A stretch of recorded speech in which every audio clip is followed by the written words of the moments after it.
Eh, saya ingin memantik. Mumpung masih ingat, salah satu dari tokoh kita yang selalu hidup dalam permainan dan menikmati permainan itu saya ingin memperkenalkan diri, namanya Ahmad Busro Bolo-Bolo. Nah itu silahkan berdiri, Mas. Nah itu Mas Ahmad Busro Bolo-Bolo. Calon legislatif yang alhamdulillah terpilih kemarin, terpilih oleh yang memilihnya. Iya. Dan tetap bermain gitu. Mau politik apapun beliau tetap bermain. Jadi politik yang bermain itu politik yang ceria gitu ya, kayak Mas Busro. Mau kalah menang sing penting bal-balan ya. Dan itu menceriakan. Saya ingin memantik begini ya. Mas Danang menyinggung tentang Deus Ludens. Jadi yang bermain itu bukan hanya manusia, tapi Tuhan itu juga bermain. Saya mau menceritakan kisah bagaimana sesuatu itu menjadi sesuatu yang menyegarkan di mata Tuhan. Tapi nanti kalau yang berpikir Mas Iska itu membawa pikiran ke kafir dan ateis, yaitu ya nanti biar saya syahadat lagi. Ini ada masalah bisa ada Ustadz Ali. Judulnya itu Pasar Malam Agama. Pasar Malam Agama. Aku dan temanku pergi ke pasar malam agama. Bukan pasar dagang, tapi pasar agama. Tetapi persaingannya sama sengitnya, propagandanya pun sama hebatnya. Di kios Yahudi, kami mendapat selebaran yang mengatakan bahwa Tuhan itu Maha Pengasih dan bahwa bangsa Yahudi adalah umat pilihannya. Ya, bangsa Yahudi. Tidak ada bangsa lain yang terpilih seperti bangsa Yahudi. Di kios Islam kami mendengar bahwa Allah itu Maha Penyayang dan Muhammad ialah nabinya. Keselamatan diperoleh dengan mendengarkan Nabi Tuhan yang satu-satunya itu. Di kios Kristen kami menemukan bahwa Tuhan adalah cinta dan bahwa di luar gereja tidak ada keselamatan. Silahkan mengikuti gereja kudus jika tidak ingin mengambil risiko masuk neraka.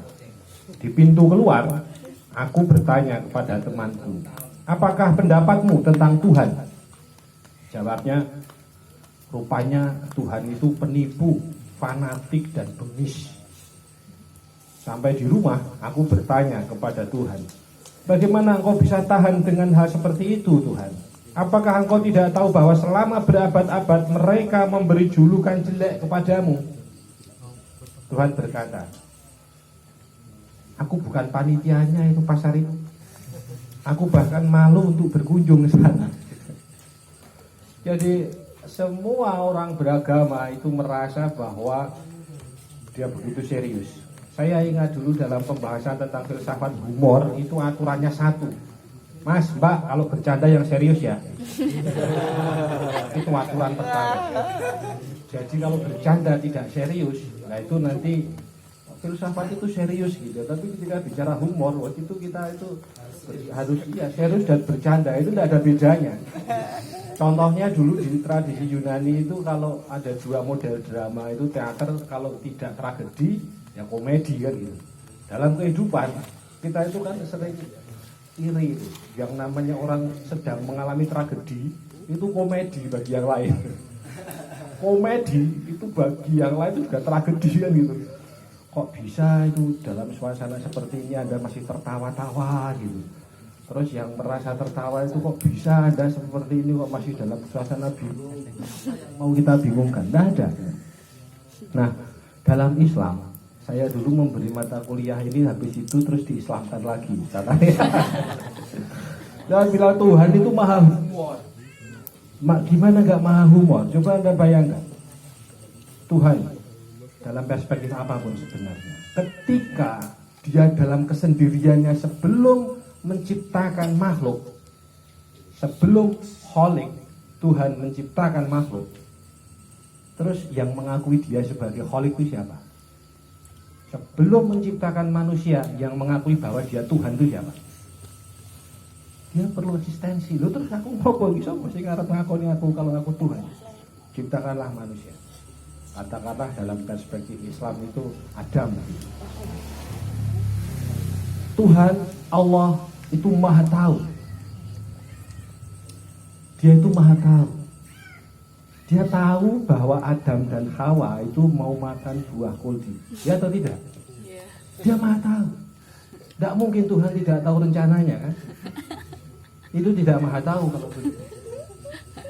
Tuhan tahu bahwa besok Adam dan Hawa itu mau makan buah kuldi. Tapi dia ciptakan buah kuldi itu. Tuhan itu maha kuasa. Dia mampu nggak tidak menciptakan buah kuldi? Mampu. Tapi dia ciptakan buah kuldi.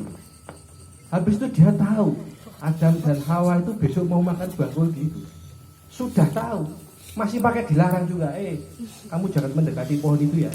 Dulu zaman politik Orba itu pohon itu pohon beringin. Dijadikan sama kiai-kiai P3 itu.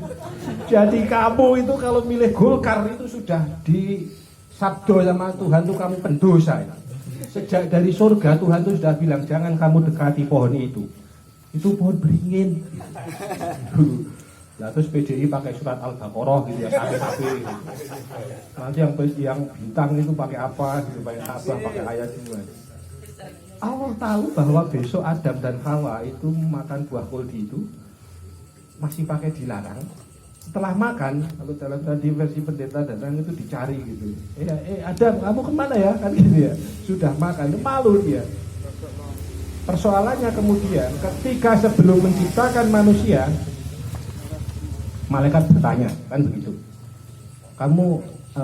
Tuhan nanti kamu mau menciptakan manusia yang akan berbuat kerusakan di muka bumi. Mungkin dulu pernah ada manusia yang sekarang hilang missing link itu.